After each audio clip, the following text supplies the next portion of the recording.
Hello friends, बिना खाए पिए हम एक दिन आराम से रह सकते हैं, मगर बिना इंटरनेट के एक दिन रहना मुश्किल हो जाता है।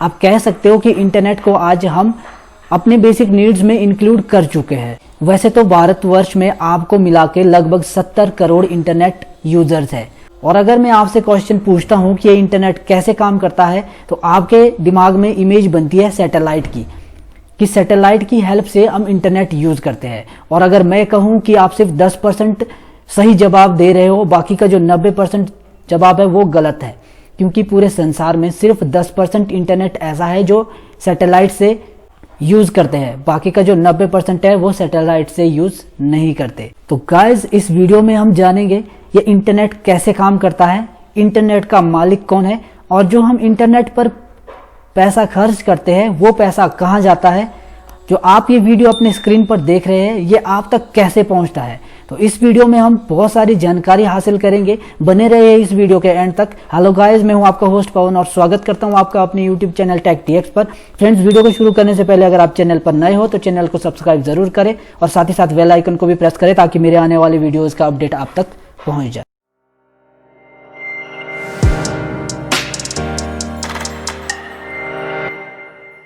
तो इंटरनेट पर जो डेटा फ्लो है उसको हम समझते हैं एक उदाहरण के माध्यम से। जो आप अपने स्क्रीन पर ये वीडियो देख रहे हैं, ये वीडियो आप तक कैसे पहुंचता है। तो जब मैंने ये वीडियो बनाया था, वीडियो बनाने के बाद मैंने अपने चैनल पर इसे अपलोड किया था, और अपलोड करने के बाद ये स्टोर हो गया था गूगल के डेटा सर्वर सेंटर पर। यहाँ पर पूरी दुनिया से जो भी यूट्यूब के लिए वीडियो बनाते हैं और अपलोड करते हैं वो सारे एक जगह पे स्टोर होते हैं गूगल के डेटा सर्वर सेंटर पर। तो अब पहले आप मुझे कमेंट बॉक्स में बता दें आप तक ये वीडियो कैसे पहुंचा। आपने फेसबुक से देखा, या आपने गूगल में सर्च किया, या आपने यूट्यूब पे सर्च किया, आप मेरे चैनल पे एंटर होकर आप ये वीडियो देख रहे हैं। तो जैसे भी आप ये वीडियो देख रहे हैं आप कमेंट में जरूर बताइए। अगर आप ये वीडियो देख रहे हैं यूट्यूब पर सर्च करके, तो इसमें क्या फंक्शन होता है। तो जैसे ही आप कीवर्ड सर्च करते हो यूट्यूब पर, तो आपकी एक रिक्वेस्ट जाती है डेटा सेंटर सर्वर तक, और वहां पे चेक होता है कि कीवर्ड से रिलेटेड कोई कंटेंट है। अगर है तो वो सर्वर आपको रिस्पांस में वो वीडियो आपको भेज देगा और आप उसे अपने स्क्रीन पर चला सकते हो। ये तो था डेटा फ्लो का एक एग्जांपल।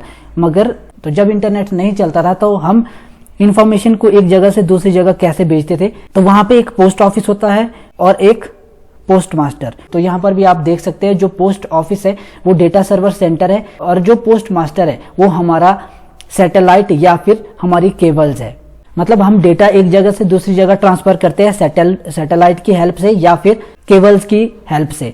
तो सबसे पहले हम बात करते हैं सैटेलाइट की, जो कि मैंने वीडियो के स्टार्टिंग में बताया था कि दुनिया में 10% इंटरनेट सैटेलाइट की हेल्प से यूज किया जाता है। तो ये इंटरनेट सैटेलाइट की हेल्प से इतना कम क्यों यूज करते हैं, इसके पीछे क्या रीजन है। तो गाइज, आप जानते होंगे कि धरती से सैटेलाइट तक की जो दूरी होती है वो लगभग 36,000 किलोमीटर की दूरी होती है, और ऐसे में 36,000 किलोमीटर की दूरी पार करते समय सिग्नल को सैटेलाइट से आपके डिवाइस तक पहुंचने के लिए वायुमंडल के कितने लेवल्स को क्रॉस करना पड़ता है। तो बहुत से ऐसे फैक्टर्स होते हैं जो हमारे उस सिग्नल को इंटरप्ट करते हैं। कभी हवा चल गई, तूफान आ गया, बारिश हो गई, बादल छा गए, तो उस वजह से जो सिग्नल आपके डिवाइस तक पहुंचना था वो बीच में या तो फ्लक्चुएट करेगा या फिर इंटरप्ट हो जाता है। और सैटेलाइट लगाने का फायदा सिर्फ ये है कि कोई भी जियोग्राफिकल कंडीशन हो, आप चाहे पहाड़ी एरिया में हो, मैदानी एरिया में हो, बर्फीली एरिया में हो, जहां पे भी आप रहते हो, तो वहां तक आपको इंटरनेट पहुंचा सकता है सैटेलाइट। और सैटेलाइट यूज करते हैं डिफेंस की सिक्योरिटी के पर्पज के लिए। तो इन दो एक्सेप्शनल केसेस में सैटेलाइट का यूज किया जाता है। बाकी का जो इंटरनेट यूज होता है वो सारा का सारा केबल्स की हेल्प से यूज करते हैं। तो गाइज, आप जानते होंगे कि पूरा विश्व केबल्स के एक जाल से घिरा हुआ है। तो वो केबल्स हमें दिखते क्यों नहीं है, क्योंकि गाइज जो भी वायर्स है, जो केबल्स है, वो सारे समुद्र के नीचे इंस्टॉल किए जाते हैं। आप देख सकते हो ये एक वेबसाइट है submarinecablesmap.com के नाम से। इसका लिंक मैं डिस्क्रिप्शन बॉक्स में भी दे दूंगा, आप वहां पे भी इसे देख सकते हो। तो समुद्र के बीच में एक बहुत बड़ा जाल पूरे विश्व में बना हुआ है, जिसमें हम यूज करते हैं ऑप्टिकल फाइबर केबल्स को। और ऑप्टिकल फाइबर केबल्स के अंदर आपके बाल की साइज की बहुत सारी वायर्स लगी होती है, जिसमें हर एक वायर की बैंडविड्थ लगभग 100 Gbps होती है। तो इन केबल्स का जो जाल है पूरे विश्व में, आप उसको इस वेबसाइट के हेल्प से देख सकते हो। आप यहाँ पे देख सकते हो ये इंडिया में हमारा तो जो हमारे इंडिया में जो सेंटर्स है जहां से डेटा इंडिया से बाहर के सर्वर्स में जाता है और बाहर के सर्वर से इंडिया में आता है, वो यहाँ पे हमारे जो सेंटर्स है वो एक हमारा मुंबई है, चेन्नई है, कोचीन है। तो ऐसे बहुत से सेंटर है जिससे हमारे इंडिया का जो डेटा है वो बाहर के सर्वर्स में जाता है और बाहर के सर्वर्स का जो डेटा है वो इंडिया में आ जाता है। अब यहाँ पे जो ये केबल्स है इनको कौन बिछाता है, तो गाइज मैं आपको बता दूं 3 कैटेगरीज की कंपनीज होती है जो हम तक इंटरनेट पहुंचाती है, जिसको हम TR1, TR2 और TR3 के नाम से जानते हैं। तो जो पहला हमारा TR1 कंपनीज होती है उनका काम होता है एक देश से दूसरे देश के बीच में केबल्स को बिछाने का। मतलब जो भी वायर्स है, जो इनका इंस्टॉलेशन का जो खर्चा है या मेंटेनेंस का जो खर्चा है वो TR1 कंपनी उठाते हैं। उसके बाद जो TR2 कंपनीज है वो एक देश के अंदर कनेक्टिविटी बनाते हैं। उसके बाद जो थर्ड कंपनीज होती है TR3, वो इंटरनेट को यूजर्स तक पहुंचाती है। तो वैसे तो आप कह सकते हो कि हम इंटरनेट फ्री में भी यूज कर सकते थे, तो इसका जो खर्चा आता है वो हमारा केबल्स को इंस्टॉलेशन और इसकी मेंटेनेंस के लिए आता है। अदरवाइज हम इंटरनेट को फ्री में भी यूज कर सकते थे। मान लो आप एक कंपनी में काम कर रहे हो, तो कंपनी में सारे कंप्यूटर्स को आप कनेक्ट कर देते हैं और एक सर्वर रखते हैं।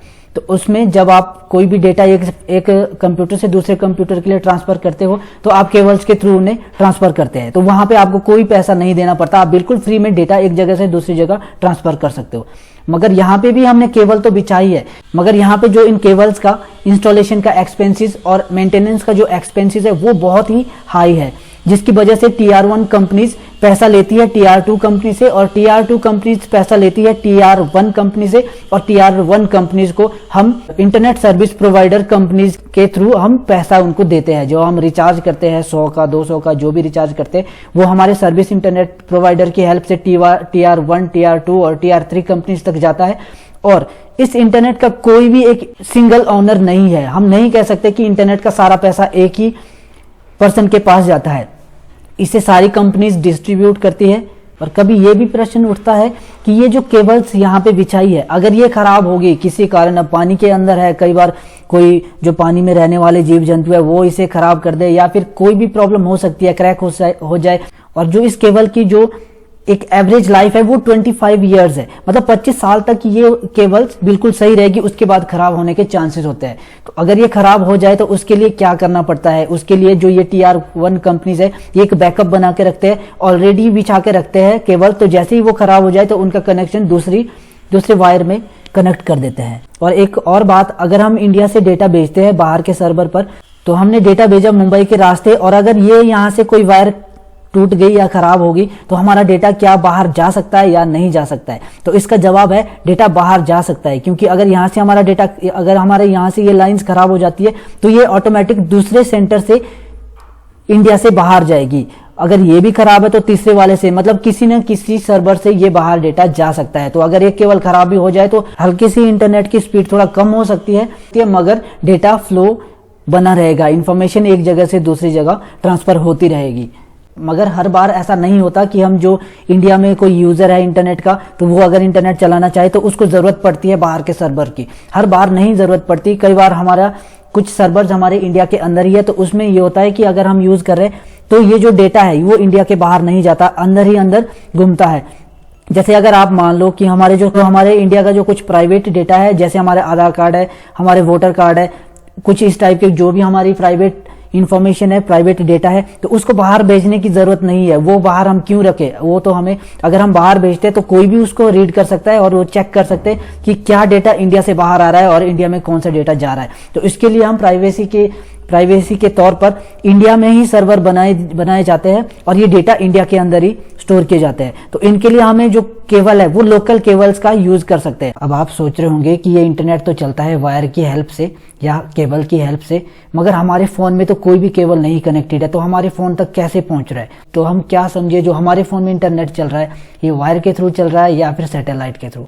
तो गाइज, इसमें जो हमारे टेलीकम्युनिकेशन की जो कंपनीज होती है वो अपने जो टावर्स लगाते हैं, हर एक टावर को एक दूसरे के साथ कनेक्ट करके रखते हैं। एक टावर से जो दूसरे टावर तक डेटा जाता है वो वायर के थ्रू जाता है और फिर टावर से वो कन्वर्ट हो जाता है और टावर से वो इलेक्ट्रोमैग्नेटिक वेव्स के रूप में वहां से निकलते हैं और हमारे सेल फोन में या कंप्यूटर, जो भी आप वाईफाई यूज करते हैं, उसके थ्रू हमारे डिवाइस तक पहुंच जाता है। और आपने कभी देखा होगा कि रात के समय इंटरनेट फास्ट चलता है और दिन को बहुत स्लो हो जाता है।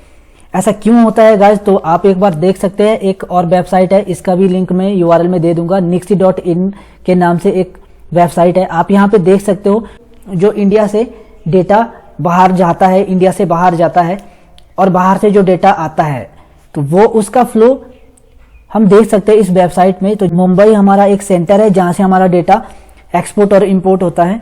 तो यहाँ पे आप देख सकते हो जो एवरेज है 5 मिनट एवरेज है, उसमें ये हमारा दिख रहा है। यहाँ पे जो ग्रीन वाला है वो हमारा डेटा इंडिया में आ रहा है 58.4 Gbps आ रहा है, और जो बाहर जा रहा है इंडिया से वो 67.0 Gbps की स्पीड से जा रहा है। और यहाँ पे देख सकते हो ये हमारा जो ग्राफ है, ये हमारा आप देख सकते हो यहाँ पे ये ग्राफ डाउन जा रहा है। क्यों? क्योंकि रात के समय में यूजर कम यूज करते हैं इंटरनेट, क्योंकि ये सोने का टाइम होता है, तो बहुत कम लोग होते हैं जो रात को इंटरनेट यूज करते हैं। तो यही कारण है कि हमारा जो इंटरनेट है वो रात को अच्छा चलता है। जो रात को जो यूजर्स है वो हमारे कम हो जाते हैं, तो जिनको जो इंटरनेट चलाएगा उनका प्रॉपर चलता है।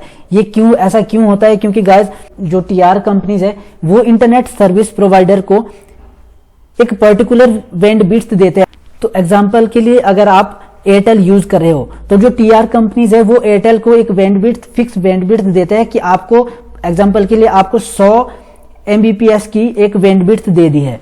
अब 100 Mbps है, अगर दिन के टाइम 100 यूजर्स उस बैंडविड्थ को यूज करते तो हर एक यूजर 1 Mbps यूज कर सकता है। जो स्पीड होती है वो कम हो जाती है, और रात के समय में जो सारे यूजर है वो सो जाते हैं, सिर्फ 5 यूजर्स जो कि इंटरनेट यूज करते हैं। अब वो 5 यूजर है, बैंडविड्थ तो फिक्स है 100 और यूजर कम हो गए 5, तो हर एक यूजर 20 Mbps डेटा यूज कर सकता है। इंडिविजुअल हर यूजर को बैंडविड्थ ज्यादा मिल जाता है, जिस वजह से इंटरनेट का स्पीड भी हाई हो जाता है। तो जैसे मैंने पहले कहा था कि इंटरनेट वैसे तो फ्री में हम यूज कर सकते हैं, मगर ये सिर्फ तभी पॉसिबल है अगर कोई कंपनी ये केबल्स अपना इंस्टॉल करे और जो रिपेयरिंग का जो एक्सपेंसेस है वो भी अपना ही इन्वेस्ट करे, तो वो अपने यूजर्स को फ्री में इंटरनेट दे सकता है। तो जियो ने भी ये जो केबल्स का जाल है ये अपना इंस्टॉल किया है एशिया, अफ्रीका, यूरोप में, तो इस वजह से ये अपने यूजर्स को इंटरनेट फ्री में प्रोवाइड करते हैं। तो आई होप आपको इस वीडियो से कुछ जानकारी मिली होगी गाइज। अगर आपको ये वीडियो पसंद आया होगा तो लाइक, शेयर, कमेंट जरूर करें और चैनल को सब्सक्राइब करना ना भूलें। Thanks for watching.